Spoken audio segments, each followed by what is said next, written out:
The devil in a black cloak, street gospel, light of the temple, sword swing, killer live from the ghetto, the hood messenger, let them know hell's close, black burial, the devil in a black cloak.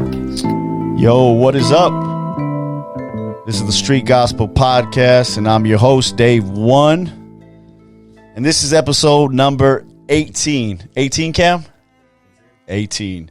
Last episode, if you caught it, we had Richard Rodriguez with a crazy story about his life. Seems like he lived like 4 different lives in that time period, but was definitely a great show. But today, we got another guest. He came all the way out here. I mean, traveled, all 3 blocks, maybe 2. But let's just get straight to this podcast. And, I got to put on a little banger for him. So this dude right here, I mean, let's start off from the beginning. He is a husband. He's a father to his daughter. He likes to read books to her every day. I saw that the other day. Yeah. He is a business owner. He's a gym owner. He's a Jiu-Jitsu black belt. A champion. Just saw that back in December. An MMA fighter. A coach. A trainer. A mentor. Does it all. I mean, guy's as strong as an ox. Saw him in the gym one time. I said, I know that dude. But I want everybody to welcome to the Street Gospel Podcast, Mr. Stephen Martinez. Thank you, Dave. What's up, brother? Another good day in California. That's it, man. So, we met. I knew of you. I met you one time at Metamoris. I was with a mutual friend, and he saw his friend. I forgot the guy's name, but a guy from Millennia. And they talked, and then he's like, oh, that's Steven right there. I said, I seen him. Looks familiar, man. And then I started following you on the gram, and then I run into you. So you're at the gym. I think you were with your wife that one day. We won't mention the gym, but it was regular weightlifting gym, nothing fancy. And then I go, who is this dude, man? He's walking through the gym. I'm like, oh, that's Steven. So went up to you, and that's how we connected. And then we ended up being pretty much neighbors. Seems like, right? Probably maybe 10 houses away, max. Maybe. It's good to have you here, man. Thank you, sir. I appreciate you coming down. We've been trying to make it happen. Busy man, running your businesses and stuff, and fatherhood, and being a husband and stuff. So I appreciate your time, man. I appreciate you for inviting me. Thank you. Yeah, man. So I think one of the main reasons that you kind of caught my eye is you run your gym, Peerless Jiu-Jitsu, right? Yes, sir. And very successful gym. I seen all the pictures, man. Had some friends that go there, visited there. I gotta get out there one of these days, but get my butt kicked. But there's some monsters in that gym. There's some monsters, right? Yeah, there's some big boys, some good. Yeah. Guys. And I'm old, man, so But you ran your gym, and I think what really caught my eye with the way you ran your gym through this COVID stuff is that you didn't close. No, we stayed open the entire time. The entire time. The first few weeks, I put black drapes over the windows. No one really knew, what was going on. Right. But I stayed open, and I think we dealt with that for about 3 weeks, and enough was enough. We took those down. And that was done. Yeah, and we just stayed open fully after that. Were the students receptive to that? I mean, yeah, for the most part, I think we didn't lose, but about 30 members froze their memberships. Yeah. The rest kept paying. The first 2 weeks, attendance went way down. Of course.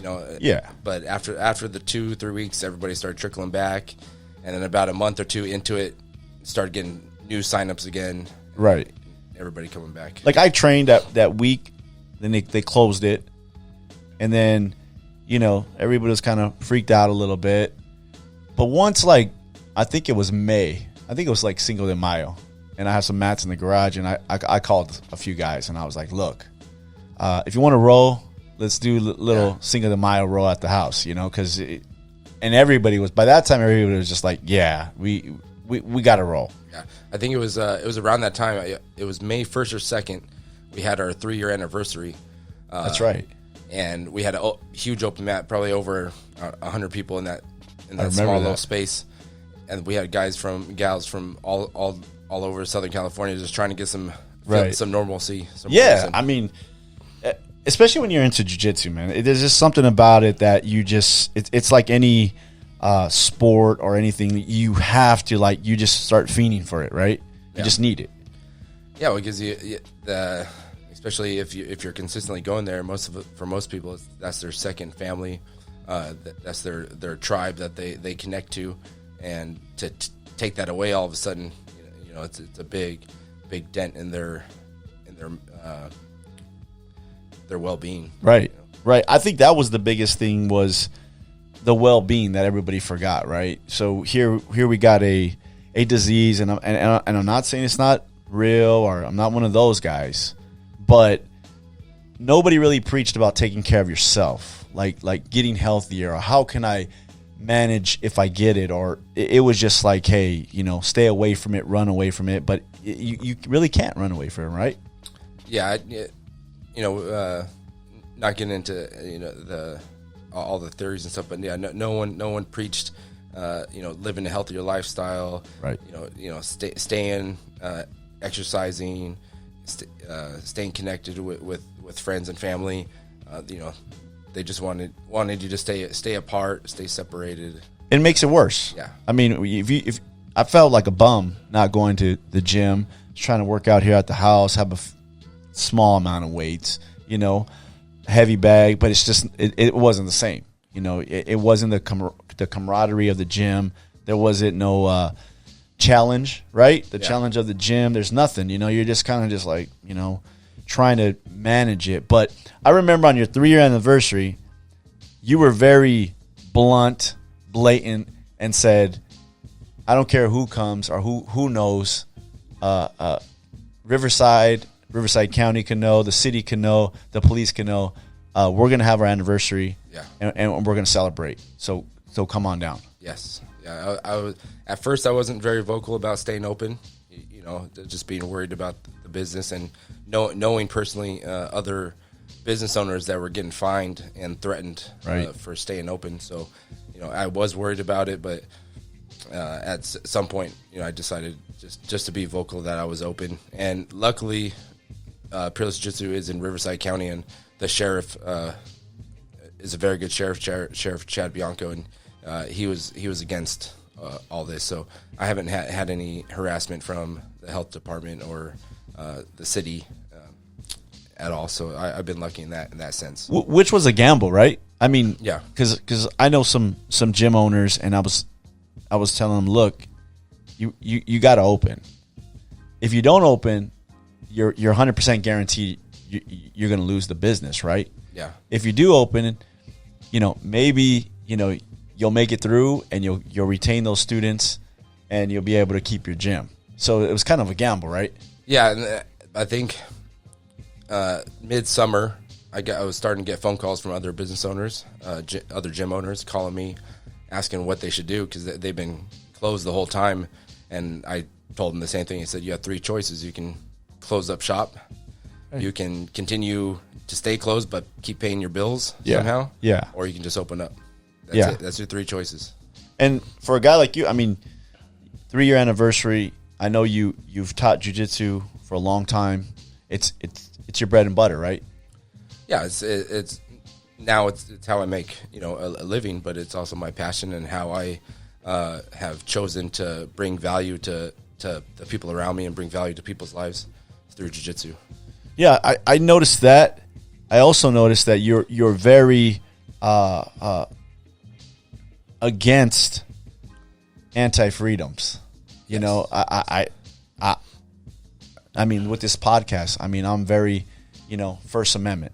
I love guns. I'm very two-way. I'm very limiting any sort of our rights. And I know you're very blunt and blatant about that and expressing that, which a lot of people are afraid to really get in the weeds with basic freedoms we enjoy here in America. Yes, yeah. A lot of that has been taken granted for a long time, and there's a lot of people that want to see those rights taken away. Right. And what's your background? I mean, where did you grow up at? No, Rancho. Oh, you grew up in Rancho. Yeah, born and raised. Yeah. So the IE, giving back to your community, was everything pretty much handed to you, or did you have to work a little bit for what you got?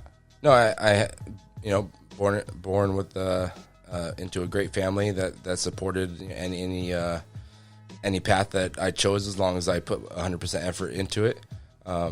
So as far as that, I didn't have any struggles, but the path that I chose, nothing was handed to me. Right. You know, I had to work for it and earn my name and titles and whatnot.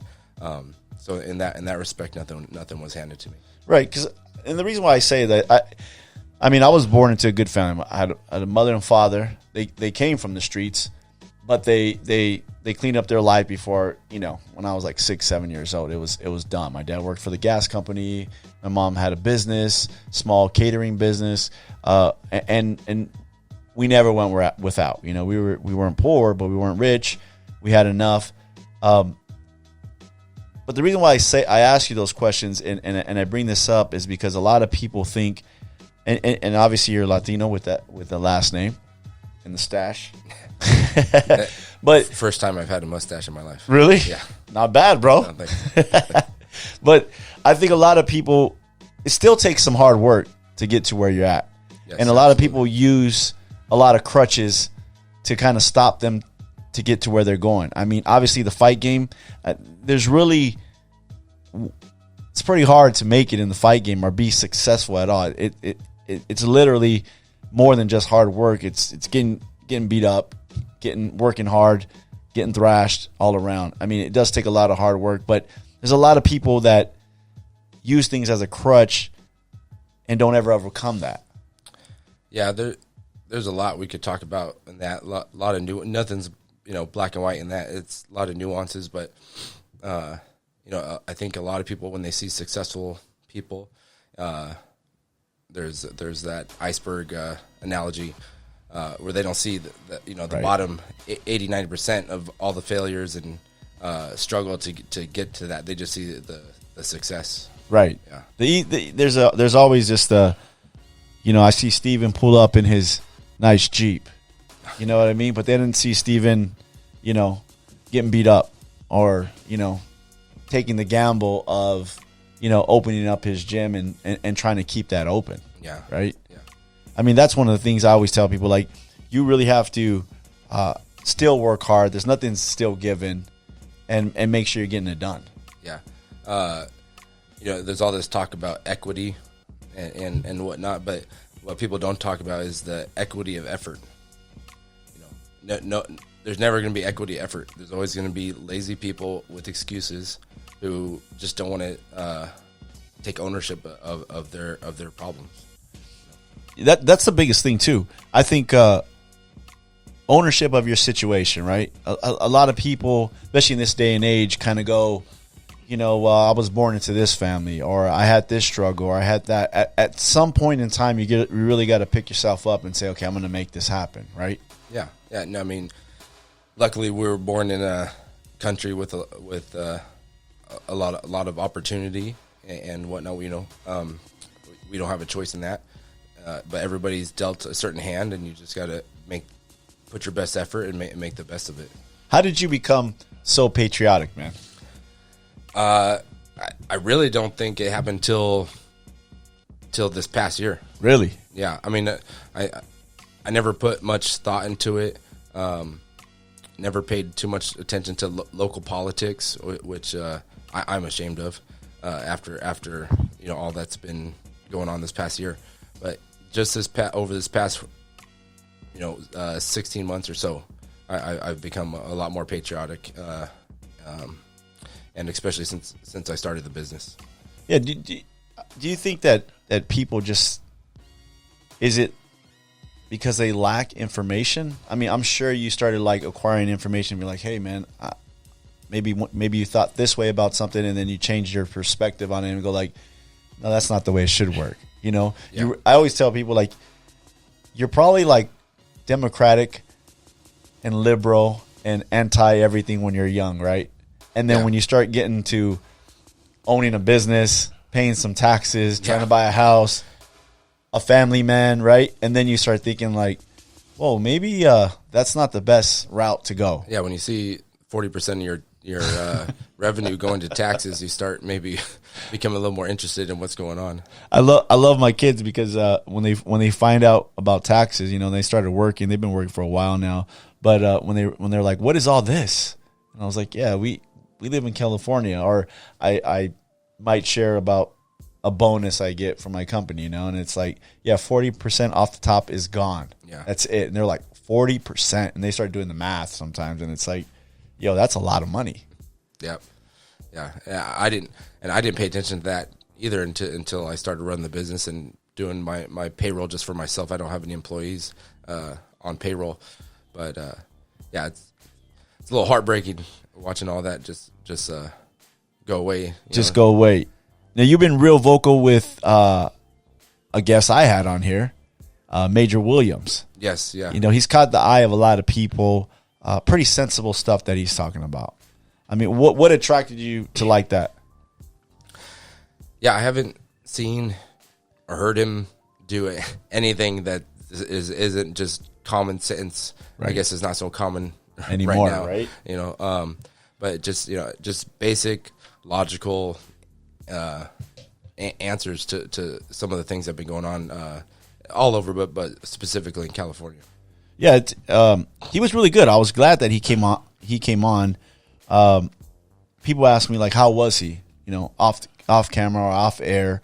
I thought he was cool. You know, I thought he was sincere. He comes off as a really sincere guy. Like you said, common sense stuff. I mean, it seems like in this era, it doesn't make sense. You know, we can go to Costco, but we can't gather at church. We can go, you know, over here, but we can protest over here, but we can't do this over here. I mean, it just didn't make sense, a lot of this stuff. Yeah, no, none of it made any sense. And then the more rules they tried to implement, the more hypocritical and it all was. Yeah. Right. So how did you get into jiu-jitsu, man? Was it jiu-jitsu, or was it MMA, or was it just straight fighting? I wrestled my senior year. I didn't do anything with it. Just I decided, I don't know. Were you good? No, I was all right. Rancho High? Yeah, Rancho. Okay. I made varsity first year. This is Cam right there, man. Yeah. Alumni right there. What year, Cam? 18. 18? 2005. 2005. There you go. Yeah. But no, I made varsity my first year, but I didn't do anything with it. And then I was working out. I was really heavy into powerlifting and working out. And then, so that's where it comes from, bro. And I think I was 19, and I had made friends with his name's Mansur. He's one of the guys from Millennia. Okay. I made friends with him at the gym, and he knew I liked watching fighting. He's like, you gotta come try jiu-jitsu. So he brought me down, broke me off. Probably, I was 240 pounds at the time. He's probably 140. You were 240? Yeah. Huge? Yeah, just big. Dang. And I was like, man, that was cool. I gotta learn this stuff. And then just little by little, I wasn't hooked right off the bat. I probably trained once a week, then twice a week, and then maybe a year into it, I was like, okay, I'm gonna start doing this a little more full time than twice a day, 5 days a week. So 1920s when I started taking it a little more serious. Did the wrestling help? Yeah. Yeah, because I always say that the wrestling, or wrestlers in particular, I hate wrestlers because they're just mean and just tough and just go-getters and just relentless, I should say. That's what, I mean, it's that's for the most part, it's just a totally different pace than what most jiu-jitsu people are used to. Yeah, wrestlers come in the gym and they'll survive. You know what I mean? They might get submitted, but there's a lot of times where they'll come in and they'll put some pressure on someone. Now, if you put them on their back, it might be a different story. But if they're on top, it's going to be a problem for you. Yeah. During all this lockdown, because all the school closures, I had a lot of D1 wrestlers coming in because they were back home from college and had nowhere to train, and I was open, so I lucked out in that sense. We had a lot of made a lot of good friends and now training partners, and introduced them to jiu-jitsu, and they helped me out with my wrestling. Nice. So that really worked out. But yeah, that's just, they have no jiu-jitsu experience, but I'm dealing with D1 wrestlers, and it's still grappling. It's really hard. Exactly. Still grappling. So you come in. How long did it take you to become a black belt? I got my black belt in 2014. So 2007. So 7 years. Steady pace. I mean, that's pretty much on board. Did you want to fight right away, or did you kind of get say, hey, I'm pretty good at jits. Maybe I can do this fight thing? Because you've had I think it's 18 fights. Yeah, 18 fights. Yeah, at first I wanted to do jiu-jitsu because I wanted to fight, and I think I just wanted to fight to impress my friends, probably. And I never really fell in love with fighting. When you won, it was great. Sure. There's no other feeling like that. But I never fell in love with the training for fighting. I just did it. I guess I liked it enough to do 18 fights. But I fell in love with, as I kept training, I fell more in love with jiu-jitsu and just took that path. What is, a lot of, like you mentioned about the iceberg effect, right? So the getting in the ring, the octagon, whatever, that's the little piece that sticks up out of the surface. But the whole bottom part is what a lot of fighters say is the training. That's why they kind of just say, I'm pretty much done, because it's not the actual fight, but it's the actual 6 weeks, 8 weeks leading up to the fight, right? That's just rigorous. Yeah, I guess especially for fighting, if you're cutting a lot of weight, that's probably the hardest part, is maintaining that diet, and the trainings most likely where you're going to get the majority of your injuries. Right. Just that, compounding over time. A few hours a day training. It's going to take a toll on your body. And what did you fight at? What weight? I think half of my fights were at 55, and then the other half were between 170 and a few at 85. So you came down at least 60, 70 pounds from my heaviest. Yeah. From when you used to be a weightlifter, right? Yeah, but once I fell in love, I wanted to train. I realized I was too big for my height and what I should be walking around at. So I cut down to fight. And when I fought at 55, I walked around at 180. Not bad. Yeah. 180 is good. Yeah. What, 5'10", 5'11"? I wish. I have 5'7", 5'8". Really? Yeah. All right. 5'7". I think I saw one of your stats for one of the fights. I don't know if it was Bellator or maybe it was the RFL or one of those. And I think they had you listed at 5'10". Oh man, I don't know what tape they're using. Yeah, I was like, because I remember I seen it at the gym, and we're the same size. I'm 5'10", so I was like, and then when you walked in right now, I was like, maybe he's not 5'10", but they had you listed at 5'10", so I was tripping out on that. No. So you stay with JIT, and what's your motivation? What's driving you with jiu-jitsu? I still have I still compete actively in jiu-jitsu. I still have goals that I want to achieve on the competition stage, but it's just I think I just chose jiu-jitsu as my medium to challenge myself and improve myself. Right. Besides using it for competition, even when I decide not to compete anymore, I'm still gonna train jiu-jitsu every day and teach jiu-jitsu. So you can't. Yeah, until I can't. Yeah, eventually I'm not gonna be able to. Right. Were you good right away? I asked this because two reasons. One, either you're a lot of jiu-jitsu guys have some sort of athletic ability. Obviously, you're a wrestler, weightlifter. I'm sure you had some athletic ability, but also jiu-jitsu is but is definitely a thinking man's game, right? Because I know what Yeah. that was my appeal. I was always athletic, but I didn't start jiu-jitsu till I think I was like 36. So then, but I liked it. It was more cerebral. I felt like you can almost outsmart people when you're rolling with them, right? And even if a guy was a little bit more athletic than me, I felt like I'm smarter than this guy. I can kind of do something to this dude. Yeah, it's that you can definitely take jiu-jitsu like that. It's definitely cerebral and a lot of moving pieces. I think I caught on pretty quick, and because I caught on quick, I didn't drill and like be a good student like I should have been. Yeah. I was like, I don't need to watch That's that. me. Yeah, That's me. yeah. So if I could go back, I would definitely. The first 5 years, I didn't train right at all. I just showed up and Smashed. rolled and yeah, didn't try and learn new stuff. But yeah, I think I didn't really start understanding jiu-jitsu till about like 3 years ago. To be honest, That's crazy, man. That's crazy. What was it? What were you not understanding? I think the learning process of it. I knew teaching helped.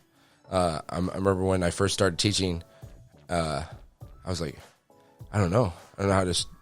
I know how to do it if I just go, Right. but I don't know how to teach it. So that was a whole nother learning process, is learning how to teach, and by learning how to teach and trying to break down the thought process of why I'm doing this, why I should be, that helped a lot. Right. I think that's funny that you say that. I think one time I before he got so big now, but I think Gordon Ryan, I asked him one time on a little message. I was like, so in order to be good at jiu-jitsu, do you have to be able to teach it? And he said, no question. Yeah. If you teach, if you're going to be a black belt, you should be able to teach what you know. Yeah. It'll make you better. Yeah, and I'm not, I think, as vocal as I should be with my students about that, but they should be trying to teach it to each other and teach it back, because you'll see mistakes in it by trying to teach the move that you were just taught. Right? You're trying to mirror and emulate what you were just taught, and it'll make it stick better. And then in that process, you'll see maybe something that you can fix, or that you didn't maybe understand, and you can go back to it. So I think instructors should encourage their students to try and teach each other while they're doing the moves. It helps you remember. I mean, it's like anything, Yeah. right? You teach it, you show somebody something, it keeps it fresh in your mind. Yeah, I'm a horrible teacher when it comes to jiu-jitsu. I'm like you, where I got to get that little click going where I understand it a little bit better, because I can show somebody something and I always miss a key detail or something like that. Yeah. I get what you're saying on that. I want that little click to come on. So I've rolled with guys that have been phenomenal teachers. Like, I'm just like, this dude's great, and he can show me every single little detail. Yeah. I mean, my friend Anthony's just every little detail, boom, boom, boom. I'm like, dude, how do you do that, dude? And he just gets it. Just gets it. Yeah, it's just like anything. I guess some people are more inclined to the teaching aspect and get it a lot faster. I don't think that was me. I had to accumulate Gradually get there. accumulate practice and get better at it and dutifully practice it. But I think my teaching now compared to a year ago is like night and day, and I hope another year from now I'll look back, Right. and be like, oh man, I didn't know how to teach at all. Yeah. That's like everything, huh? Yeah. I think with the kids, parenting, I'm like, man, I got to improve on that. And then you go the next year, like, yeah, this is better. I'm doing it better now. I get it. Yeah. That's a good example. It's hard to, you're trying to teach something, but at the same time, you're still trying to learn. You're like, man, I don't have all the answers. I'm still trying to figure it out too. So right. But do you still learn stuff? I mean, does stuff really, like, that you see somebody and go, like, wow, or a video, I mean, it's so easy now to see stuff, but do you see something and go, wow, and it kind of still blows your mind a little bit? yeah, all the time. Yeah. I think for the most part now it's just maybe little little things in certain positions that maybe I had overlooked or just never thought of. But yeah, I still every day, still see something new. I'm constantly trying to watch videos to improve my teaching and my learning.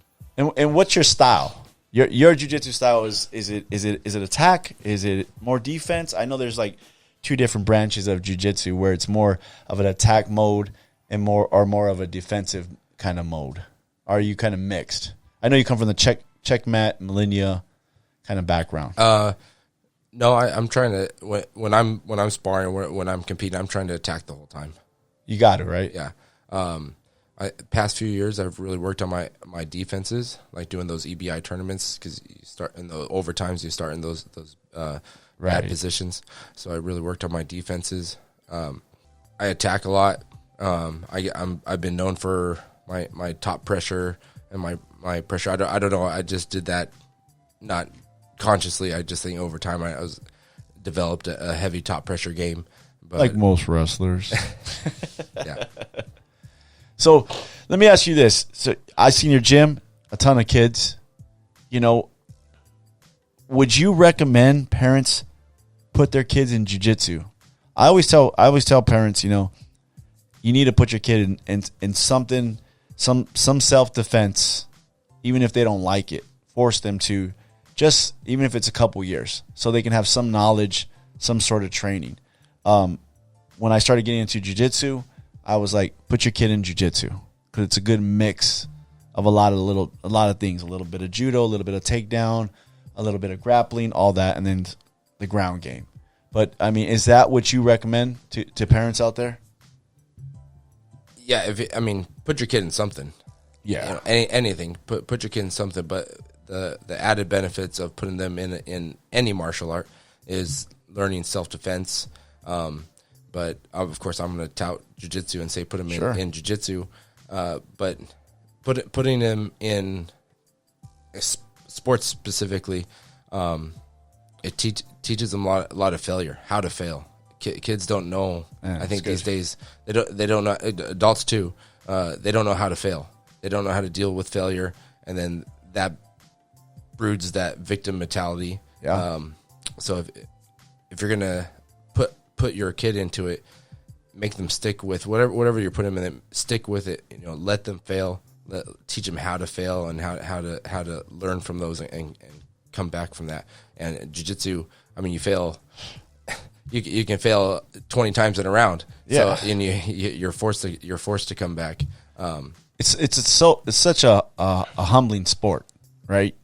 You go to the gym and you might have a day that's just great. You're catching guys, you're doing your thing, great. Come back the next day and those same dudes are just kicking your butt the whole session. Yeah. I tell people that all the time. It's a humbling thing, and like you said, you have to learn to accept defeat, or even if it's for that slight moment. Yeah, and you'll see it more. Kids, if their parent really wants to put them in there, they don't have a choice, obviously. But you'll see that with I'll see it with adults. They'll come in, and they'll they get tapped out, and they don't like that losing. They won't last. They leave in a week. I won't see them again. They weren't taught. They probably never dealt with that as a kid. Never right. learned how to fail and how to come back from that. Because when I started training, it was just getting my butt kicked every day. Every day. Yeah. Just and I finished training with my buddy. It was me and him every day, kickboxing, jiu-jitsu. I'd come in after training, and my wife was like, "Why do you do this?" I'd have a messed up eye. My shin would be busted. Yeah. I'd be limping, and I was just like, I don't know why I do it. It was a challenge. Yeah. I wanted to see how far I can really push myself. I'm not a professional, nothing like that. But I at that point in time, I was like, let me see how far I can push this. And jiu-jitsu pushes you to the limit. Yeah. I think a lot of people don't realize that, and then they come in and they get pushed to the limit, and they never come back. Yeah. How do you retain those students, or how do you or potential students? Yeah. The adults, if they just leave right away, I don't it's just, it wasn't for them. Yeah. I don't follow up anything like that.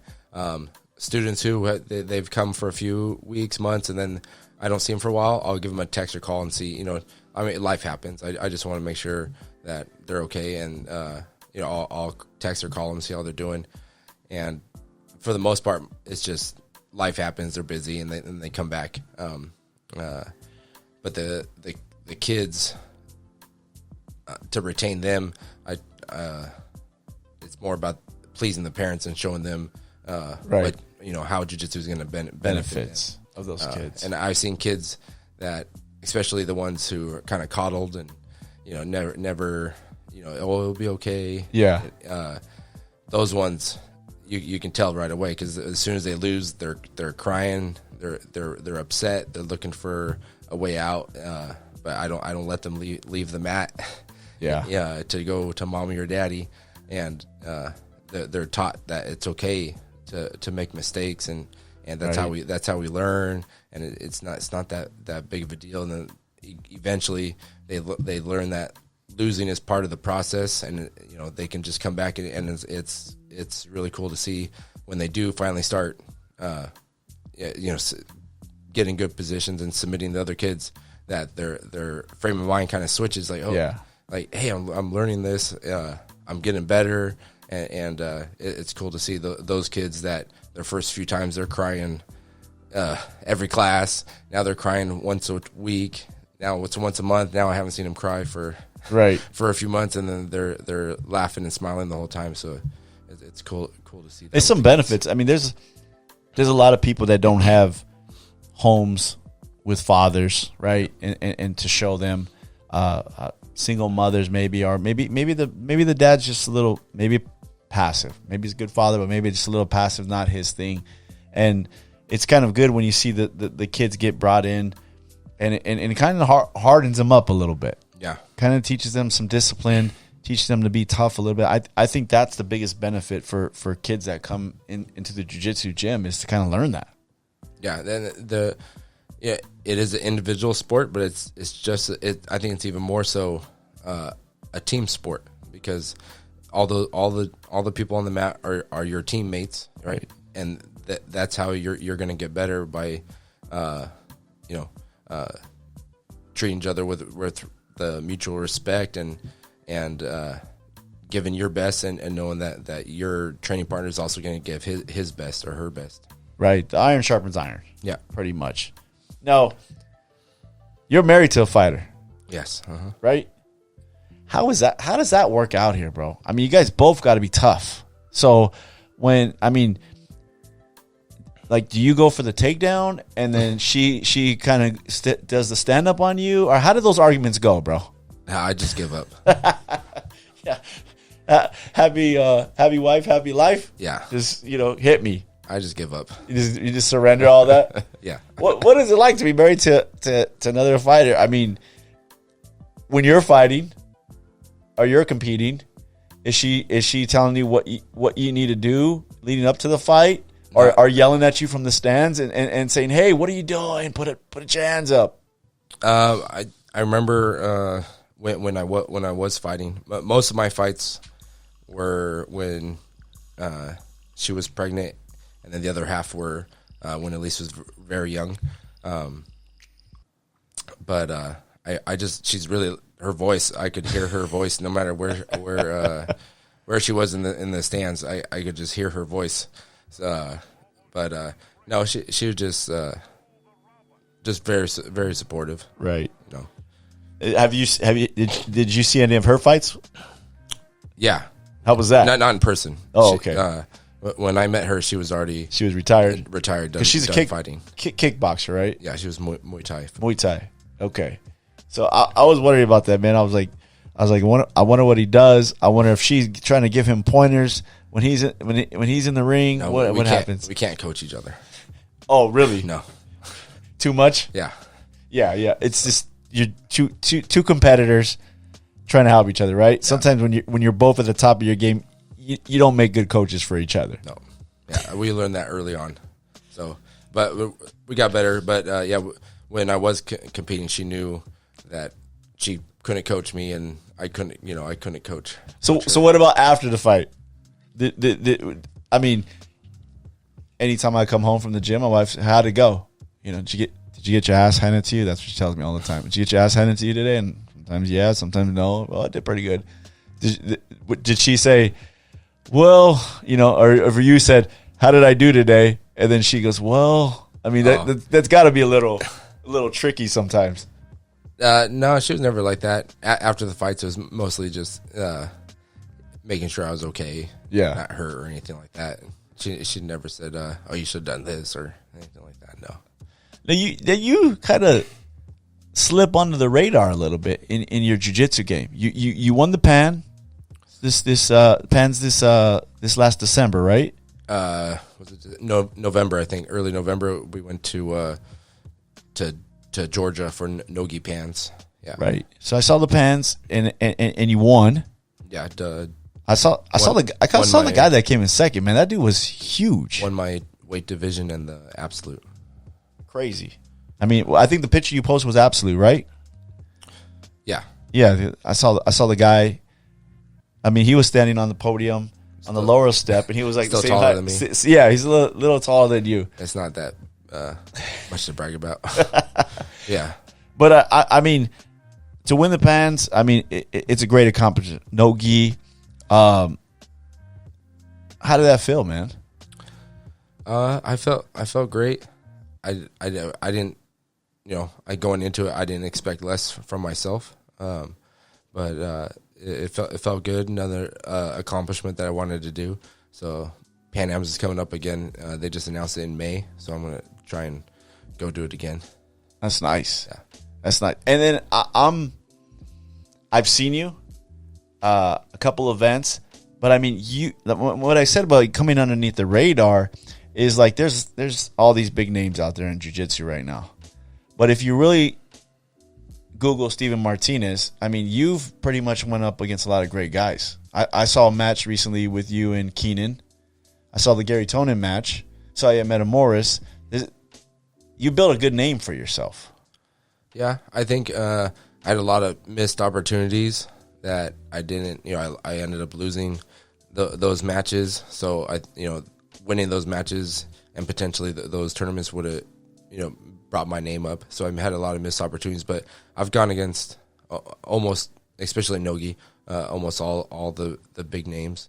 But just some of the times not coming up on top.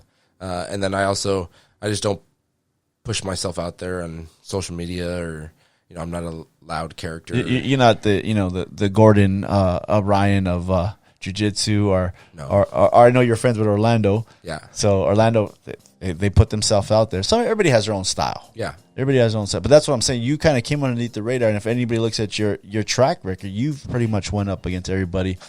And those in the know of jiu-jitsu know who you are. Yeah, I think especially in Southern California, mostly everybody knows me, knows of me, and especially now with the jiu-jitsu and or the Peerless Jiu-Jitsu, for the most part, I think everybody in SoCal knows me. Yeah, I think this is what I think you need to do, bro. That we can get out there a little bit more. First, I think you need to trim the mustache, and I think you need the man bun back, bro. Oh no, I'm done with it. I think you need to bring it back, bro. I saw a match and you had it on, bro, and it was. If you bring the man, I think it'll be distracting to your opponent, and then because your hair will move in the back, and then you'll be on it, bro. You got to bring it back, man. No, I'm done with the long hair. I know, me too, man. It's so hard. At work, I got to wear a hard hat. You go to the gym, hair's long. I'm just like, let me get the short hair going and just leave it. Yeah, I'm with you on the mustache, though. I'm over it. Let me guess. The wife loves it. No, it's at least she my daughter. Your daughter loves it. She wanted me to grow it out, so I don't know. Yeah, I keep it trimmed down, but I ran with the mustache for a couple years, and I was like, man, I'm good on that. Let's just leave it. Let's just leave it there. Well, I said I never had a mustache before, so I was like, let's see what it looks like. Not bad, man.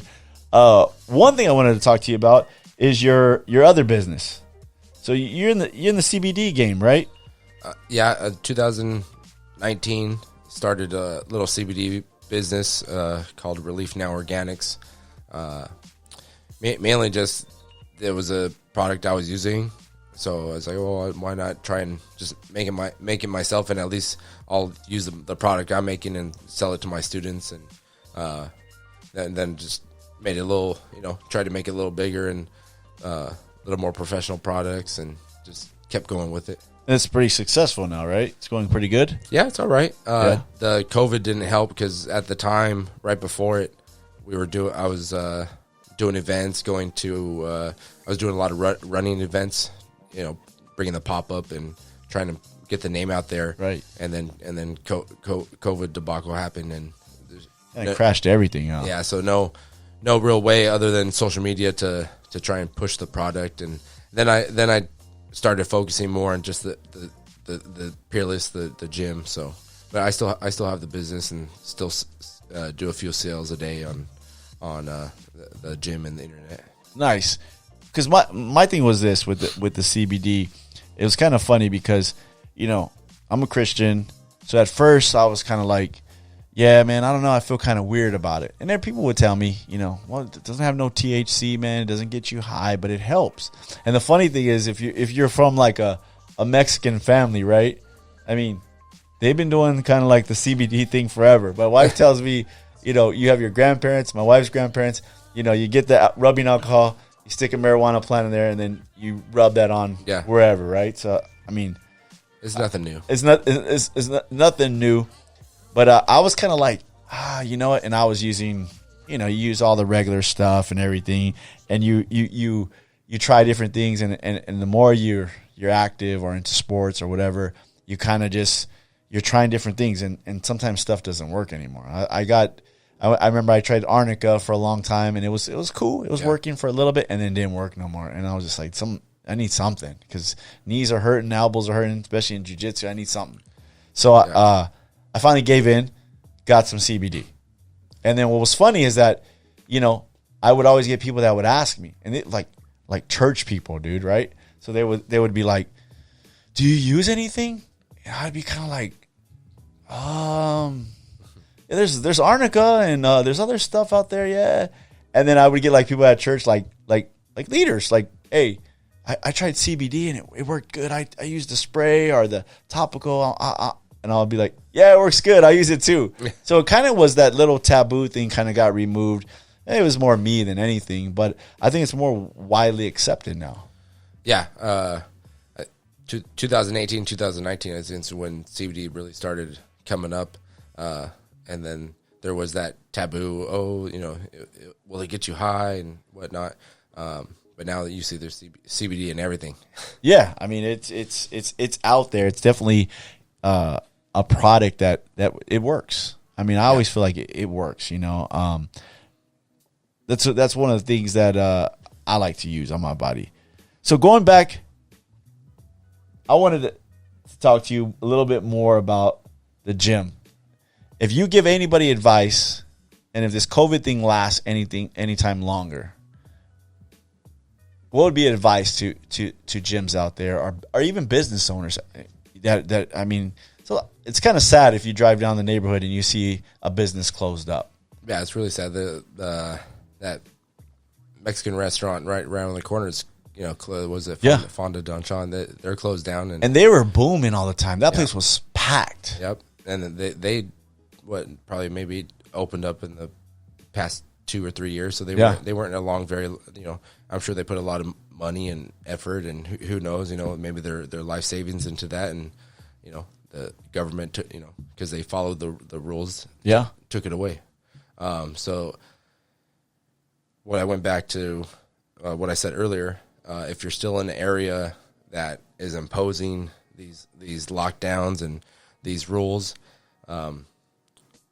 you got to make those 3 choices. That's ABC. You close down and call it quits, and hope for those free checks that they're going to send out, and hope that makes it by, or you close down and you keep paying the rent with whatever money you have left, and hope that it lasts long enough till they let you open up at 25% capacity, or you just open up and deal with the consequences, and hopefully you make it through. Yep. And, hopefully maybe you can fly under the radar if you want to try and do that, or you can be a little more vocal. And if you choose to be more vocal, you'll be kind of maybe a beacon for other businesses that were too afraid to do what you're doing, and they'll start opening it up. But if you're going to open up, I would choose the latter. Try to be vocal about it, and try to inspire other businesses that, it's their business. If they don't want to open up, then don't open up. That's what's right. That's what's great about it. America. You can close your shop up if you want. Yeah. But if you want to open up, I would suggest opening up and being very vocal about it, and trying to encourage other business owners that want to open up but are afraid to open up as well. I just had, like I said, we said, luckily Peerless is in a good county and city that are against all this. But I have a friend that just called. I won't name him, but I had a friend that called just yesterday, actually, and the health department, he's in LA County, and the health department came and gave him a fine. That's wild. And he was just, he said at the time, it was just him and 3 other students. So it wasn't a big class or anything like that. And they came in there and gave him a $500 fine. And he called me right after it happened and asked what should he do? And I said, well, 1, don't pay it. 2, stay open. And 3, I said, if they come back, you should get with, I'm sure there's a local lawsuit that businesses are doing. Get with the local lawsuit, because most of these and it's the health departments that are coming by. It's not the police aren't coming by and giving you a ticket. It's these health departments goons that are coming by trying to implement these they're not even laws. None of this passed made up regulations or whatever. None of this made it through a legislation. No one voted for these. This isn't a law. These are quote unquote mandates, and there's lawsuits against this. Say here's my lawyer. You can talk to him, and you can write as many tickets as you want. I'm never going to pay it. I'll see you in court. Right. And that's it. And for the most part, I think they'll just leave you alone, because they're just going after the businesses that are going to just, bow down and either shut down or pay the ticket. But as soon as they meet a little resistance, they're probably not going to deal with it. Yeah. And if more people did that, how many lawsuits would that be? It would be a ton. I think trying to come against that city. I think as soon as these states that had heavy lockdowns, like California, I think as soon as they open back up, there's going to be an avalanche. I'm sure the lawyers in the background are just waiting for this, because they're going to make a lot of money. But I think there's just an avalanche of lawsuits that are going to be coming down, and who knows what's going to happen. But did you ever get nervous that you were going to lose it all? Honestly. No, because I knew that if I got a ticket, I wasn't going to pay it. If I got another ticket, I wasn't going to pay it. If I got arrested, I was going to come back and teach the very next day. I got, so yeah, I knew what I was going to do. So there was no, I guess, like wondering or guessing.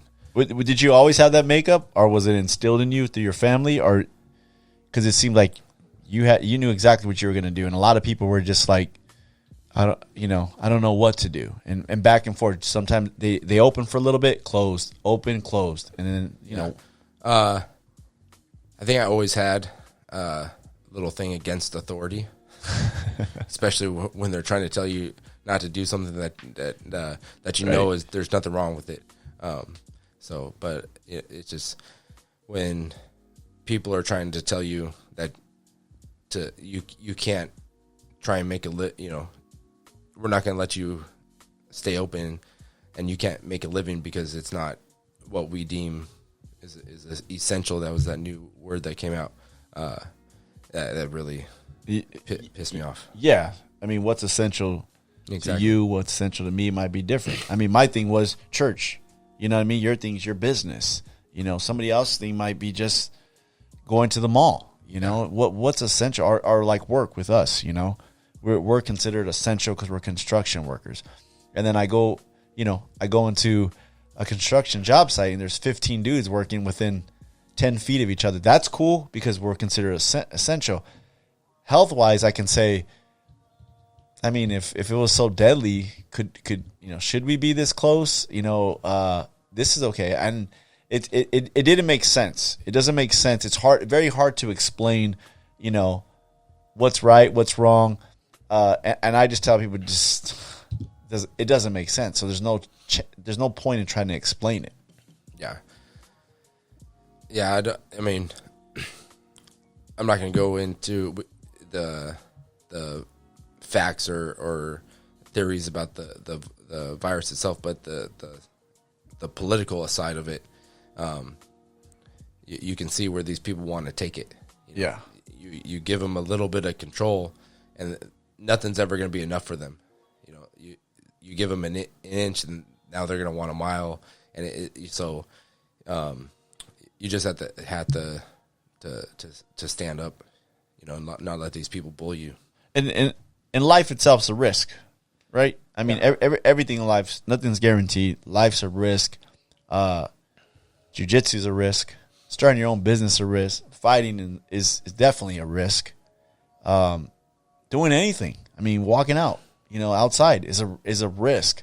I mean, this whole notion and teaching a small generation of kids that you need to stay inside. You need to wear this mask and don't go outside. Don't take no chances. Don't take no risks. It was, do I get worried as a parent? Yeah. But I don't ever tell my kids, you can't go. My son wants to drive with his friend to Arizona. He's 20 years old. Well, all right, be safe. They went out right away. They said, we're going out. We're going to go with our friends. Yeah, I mean, I'm not going to tell you no. Life is a risk. You try to mitigate the risk and try to, limit that risk, but you're never going to eliminate the whole risk. Yeah, and the whole, just the whole thing calling it quarantine. They probably never looked up in the dictionary what quarantine means. You don't hide the healthy people, right? You put away the vulnerable. And the healthy people keep, right? Keep things going. You just can't. Everybody just can't stop. Right. We can't stop. And I have some people that I know. They live in Texas, and somebody posted, that the governor was bad and this was stupid.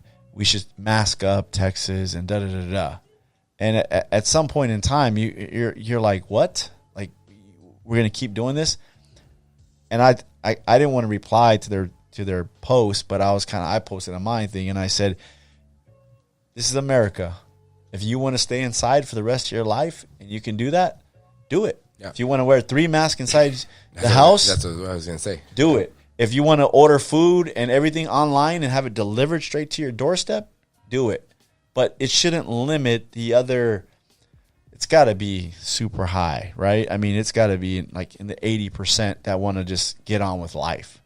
Yeah, it's probably even more than that. I would bet on it being more than that. Probably is. Yeah, I think the pro lockdown and all this stuff that we see is very, very small percentage of people, and because of the state of the media right now, they would make you think that it's not. Right. But for the most part, you go around town and you talk to normal people, they're against all this. They want normalcy back, but the normalcy is not going to come back unless you start taking action, against it. And yeah, like you said, if you want to stay home and not work and wear 2, 3, 5 masks, whatever it is you want to do, it's fine. I got nothing against you, but don't try and force me to do what you're doing by staying home, not working, shutting down my business, and forcing me to wear a mask. Right. Nonsense. And give up everything you love and know. Yeah. Do you have a jiu-jitsu philosophy? I never got asked that question. Let's see. And I asked you that because I've asked a couple couple guys that question, like, do you have a jiu-jitsu philosophy? Is there a way that you think about when you get in the gym or when you start training? Is there's the way you do things? I'd say it's just a general philosophy, and it's one of the rules from Jordan Peterson's 12 Rules for Life. I don't know I can't remember which number rule it was, but it's compare yourself to who you were yesterday and not to how someone else is today. And that could apply to, it applies to your whole life. It could apply to jiu-jitsu, your business.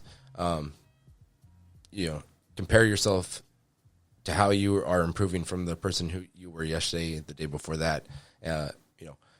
You definitely want to have other people who you're trying to emulate and see where they're going, but you don't want to constantly compare yourself to how other people are. You want to compare yourself to how you're improving upon yourself.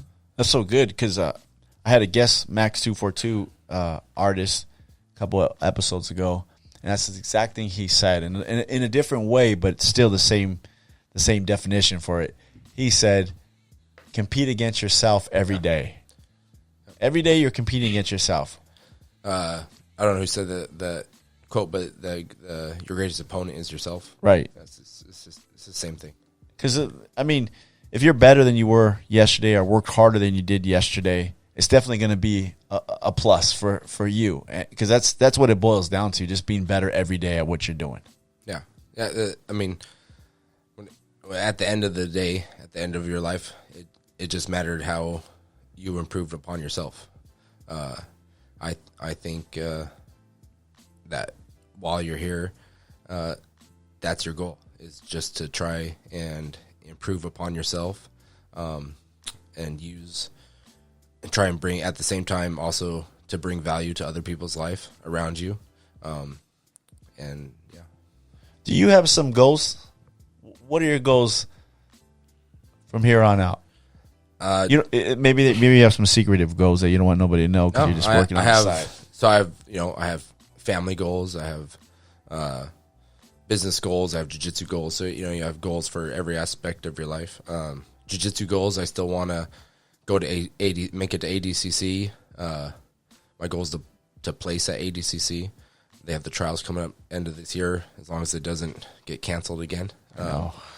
I still want to win adult gi competition for black belt. So I still think I have till my late 30s to do. You're that. what, like 33, 34? 33. So yeah. I think I'm just getting That's some time. Just getting into my prime years. Heck yeah. Especially in jiu-jitsu. And then I have business goals. I want to see the Peerless Jiu-Jitsu become one of the best and biggest jiu-jitsu schools in Southern California, and eventually start opening a few more Peerlesses and open up affiliate gyms and see how big I can take it. And then family goals, just every day, just try and be a better father, better husband. And personal goals, just try and be, my goal is to be a millionaire before I'm 40. Nice. It's a little selfish goal, but hey, man, that sounds like a good goal to me, dude. Yeah. But a lot of people don't, the people who say, well, you don't need money to be happy, and blah, blah, but those are the same people who make excuses. Right.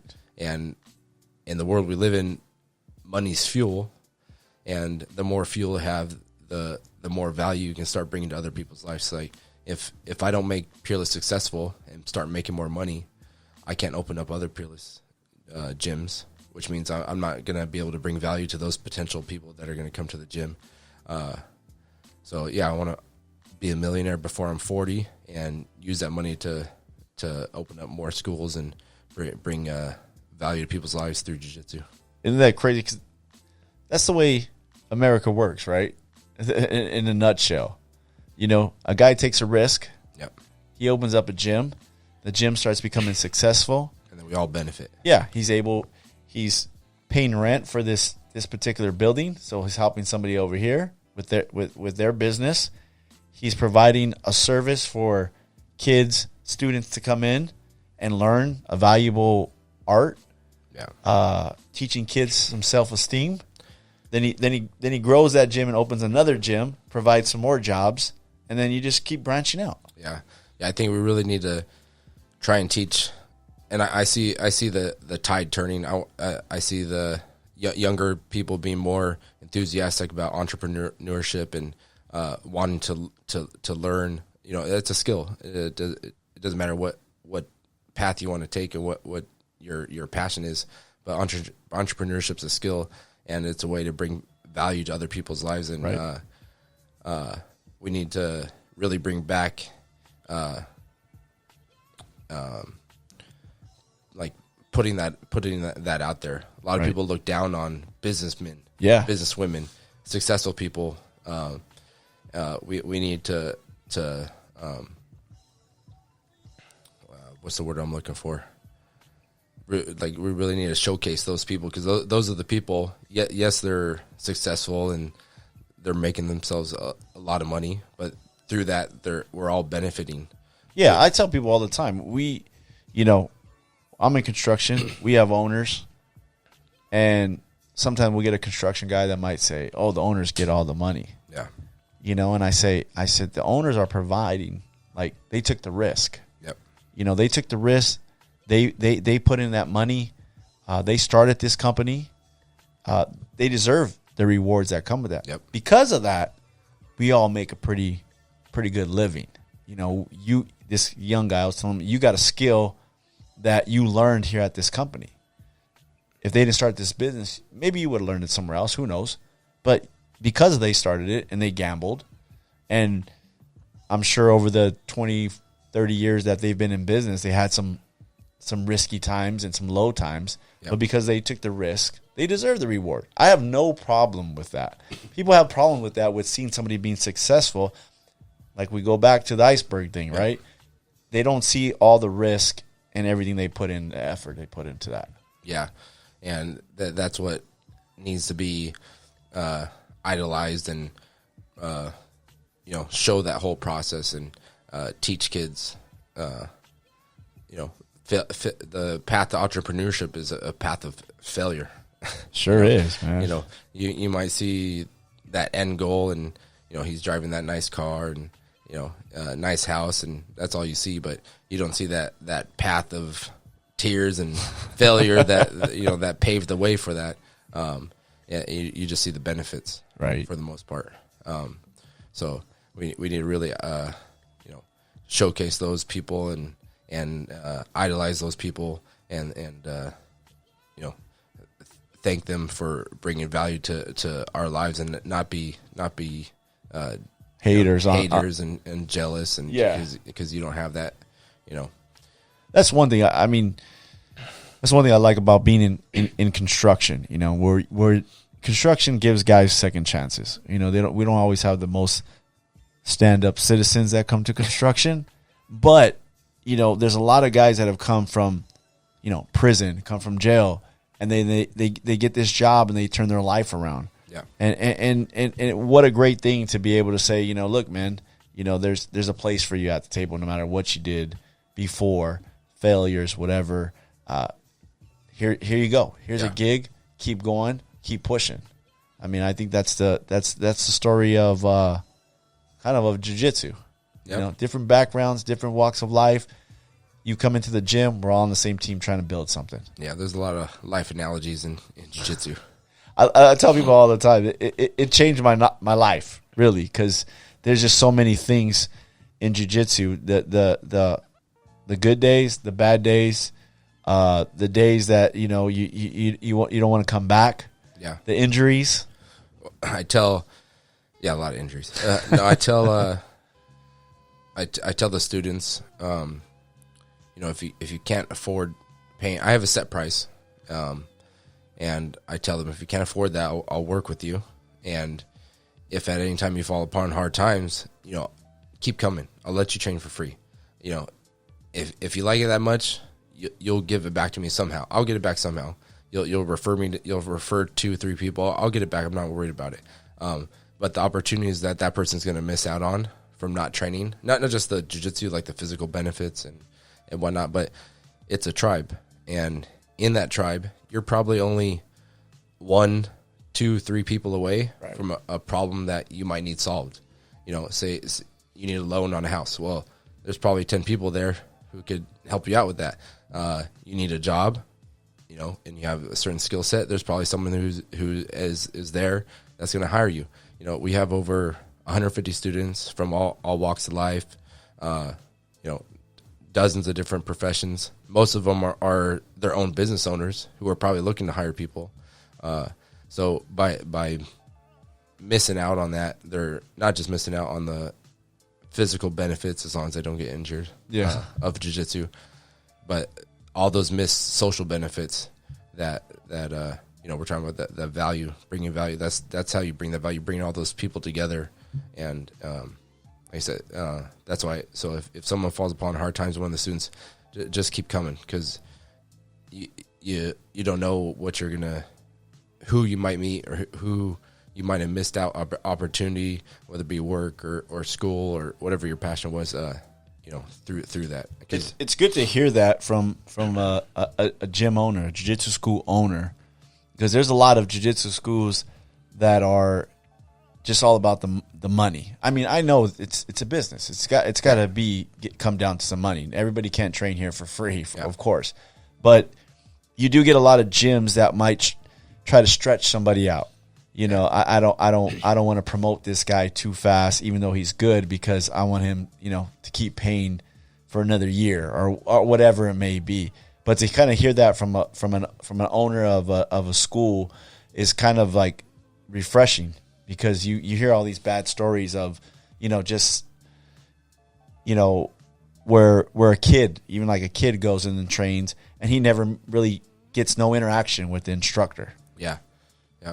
And then I never got.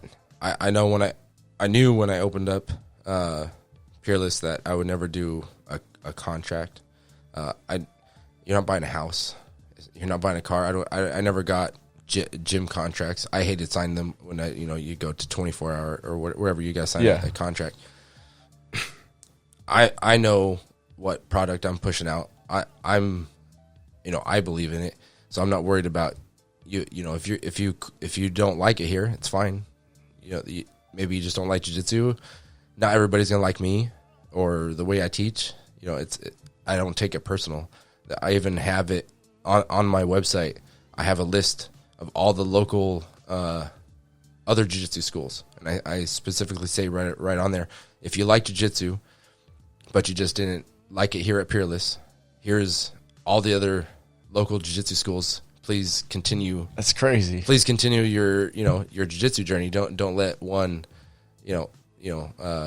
maybe bad experience. Not saying anybody's had bad experience at Peerless, but don't let one bad experience ruin maybe that potentiality. You know? Man, so I have that on the website with it's a Yelp or a Google map of all the local gyms. It's crazy, man.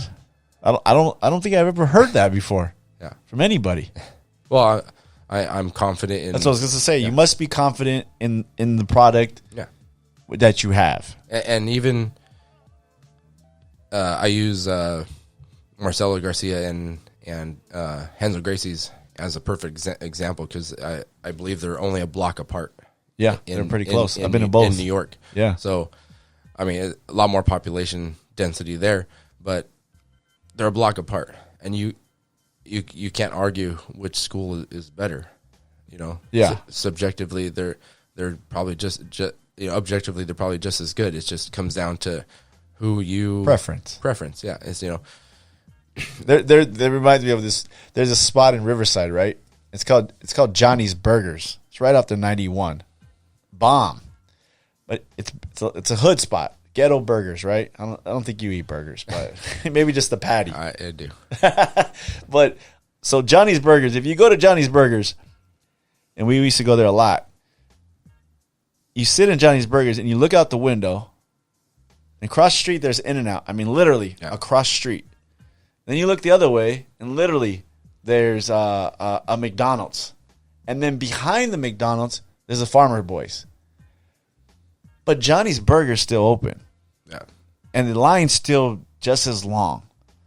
So it comes down to, number one, the burger, right, is legit. The chili cheese fries and the pastrami, legit, right? And they don't have the advertising of In-N-Out. They definitely don't have the advertising of McDonald's or even Farmer Boys. But the product's good. Yeah. They're fine where they're at, and they're successful still amongst 3 other burger joints less than a block away. Yeah, and that's I still haven't advertised once. Never did like a paid advertisement. Never went and dropped off flyers or went to the local school, whatever. I never did any advertisement. Just every student that's ever became a student at Peerless is 95% of them are referrals. That's crazy, man. So, that makes it even more of a family, though, right? Because everybody's before they even come here, they're already a friend of somebody. Somebody sent them. So everybody's already a friend of somebody there. But that, and even like I said, even like you use that restaurant as a perfect example. You can't say one is better. It just comes down to subjectively to your preference. Yeah. What do you like? Yeah, and I could offer the best personal, customer service and the best jiu-jitsu and have the most classes or whatever. There's still going to be someone who didn't like it there for whatever reason. Yeah. Which is fine. That's what's great about having a business. You don't have to shop there. You can go shop somewhere else. Wait. But if I don't like your business, we should protest and shut you down, bro. Yeah. You know what I mean? You should just not own the business. Yeah. If I can't go there and be happy, then No you one need to else close. Yeah. Yeah, that's the mentality we're living in right now. It's so crazy, man. If you don't like it, I saw the other day, and we'll close with this. You said that you read to your daughter every day, and you had a little take on the whole Dr. Seuss and them kind of talking about that cancel culture nonsense we're living in right now. It was Read Across America Day. It was 2 days ago, I believe. I could be wrong. I think it was 2 days ago, and that also coincides with Dr. Seuss's birthday, and they want to cancel Dr. Seuss because his books are racist. Yeah. So I put I put up my favorite Dr. Seuss book, the Places You'll Go, and that's my favorite Dr. Seuss book. I got that for Elise for, I think it was either her preschool graduation or her kindergarten graduation, and I've read it to her hundreds of times. But yeah, since she was a baby, if she was there with me, I read to her every night, and that the Dr. Seuss book was one of my favorites. And that Dr. Seuss book in particular is you could learn everything you need to know about life right in that book. It's facts. It's facts. Rhyming facts. That book I'd recommend to anybody. It's a great book, and I put hashtag fuck cancel culture. Yeah, but so it's it's a shame. We all have choices, but those saying, I'm quick to get angry. I've been trying to work on being a little more empathetic and compassionate, and most likely those, it's a very, very small percentage of people that are pushing this cancel culture nonsense. I believe that too. I think it's more that they're just the squeaky wheel, right? Yeah, they're not the whole car, but they're the little squeaky wheel that makes the most noise. And it's just hard because the media that we have at this time, pushes that nonsense, and those same people who are probably pushing it, just probably they never read Dr. Seuss when they were kids, So you gotta think of it maybe that way and have a little compassion for them, because they probably maybe they were deprived. They are deprived of a father, green eggs and ham, and father reading to them every night. Yeah, they didn't have a father reading to them, or they're just a fucking joke. One of the two is two choices, but I'll go with they didn't have someone reading to them, and that's why they're bent out of shape. Yep, I agree, man. Hey, man, I appreciate you coming out. There's one thing that me and Cam will do, though, and it's called the Furious 5, man. And we ask real quick Furious 5 questions. Nothing too wild, but I hope I'm ready. I hope you're ready, man. I wrote them down. We kind of answered this though in the beginning, in the middle of the podcast.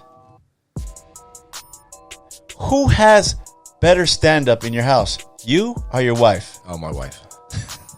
All the way? Yeah, 100%. She holds pads for you? No, we can't. Oh, you can't do that either. No. All right, number 2. Who's the best jiu-jitsu guy in the game right now, in your opinion? Gordon Ryan. Gordon Ryan? 100%. 100%. What does he do that just makes him better than everybody else? I mean, I would agree, but what is he doing? What do you think? Really, I watch a lot of his instructionals and his instructor Dan Hare. I watch a lot of their instructionals. It's really basic. Nothing they're doing is fancy, and I think it's just the way the way they were taught. Their learning process is a lot better than everybody else's learning process.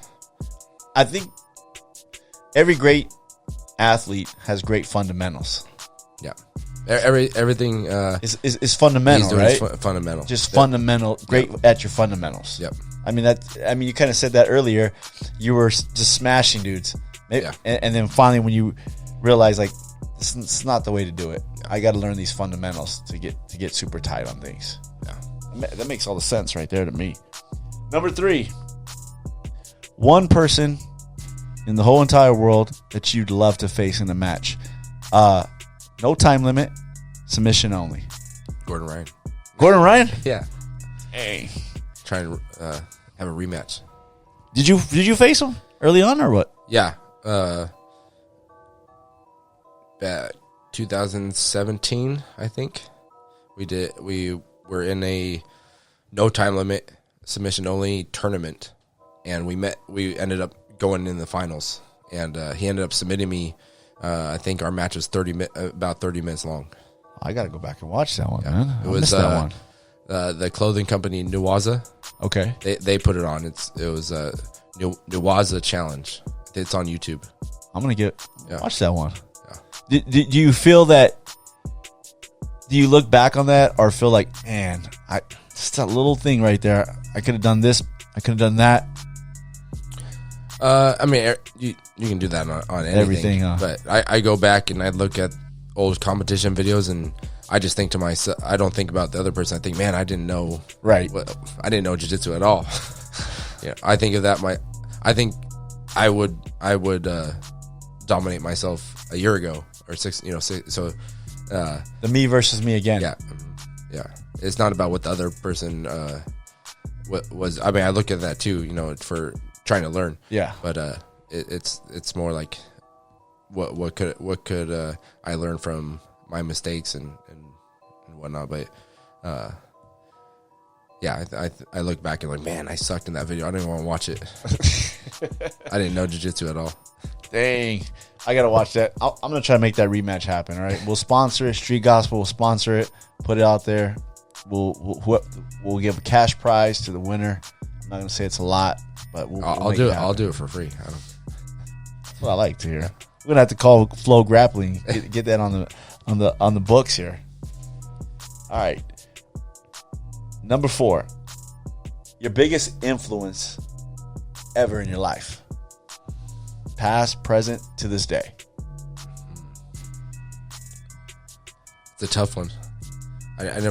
Nothing comes to mind about one specific person. A lot of little influences here and there. My mom, probably the biggest. Just seeing how hard she worked at she's a teacher. Seeing how hard she worked at being an educator. Yeah. Teachers are the best. My wife taught for a long time. She taught a little while at the school you take your daughter to. Oh, and she taught. My daughter got into teaching, taught for a few years there. Now she works at a school. Pretty amazing that those teachers that really care for the kids, look out for the kids, and they really love the kids, and have their best interests at heart. It's pretty good. We have a lack of passionate educators. Yeah. They especially right now. Yeah. They all want to sit home and not go back to school and teach, but get hazard pay. Yeah, there's still some good teachers out there. Yes, and the unions kind of screwed them up a little bit, and but I know a lot of great teachers that love and are passionate about their kids. Last one, number 5. Do you have any other hobbies or things you like to do other than teach jiu-jitsu or train or compete? No. Is that it? That's it. Since I got the Jeep, I guess that could be a little side hobby. So started doing a little off-roading and trailing. Gonna start getting into more camping. So still family stuff. Yeah. But I guess that could be a little side hobby. I like to hike a lot and still working out, I guess. But get outdoors and hike. I can imagine you at the campfire. You're camping. You got your Jeep out there. The family's out there, and all you're thinking about is some sort of new technique or move or how you can teach this, right? Yeah, that I've been trying to get better at is being present at whatever I'm doing. Right, it's tough. Yeah, so if it's family time, it's family time. If it's study time, it's study time. Yeah. So you trying to differentiate those time frames and not let them bleed over into each other. Right. Yeah. That's tough. Hey man, thank you for coming out, bro. I appreciate it. Thank you. I appreciate it. Is there anything you want to shout out? I know you said you're not a big advertiser, but hey, shout something out. If you're not a student and you haven't heard of Peerless Jiu-Jitsu and you're interested in Jiu-Jitsu and you're in the IE area, come visit us. We're in Corona, California. You can look us up at peerlessjiujitsu.com. And then if you're interested in CBD, it's reliefnoworganics.com. And you can follow Stephen at Stephen, I think it's 2_ Martinez. Follow Stephen, keep up with him, and you got some online training. So if they're not in the area, they can still go in. And that's right. Yeah, sign up for that, right? See, I'm not good at pushing myself. You could always, we could trade for some privates, bro. It would be good. We have an online academy that we just started. It's peerlessacademy.com. And yeah, if you're not in the area and want to check out how I instruct and how we train at Peerless, you can check out all of our training videos at peerlessacademy.com. All right, man. Thank you. Appreciate you coming out, bro. Appreciate it, Dave. Thank you. Hey, that'll conclude this episode of the Street Gospel Podcast, number 18. Please share it with your friends, your family. Send it to them. Check it out. And stay tuned. We'll be back with 19. Peace.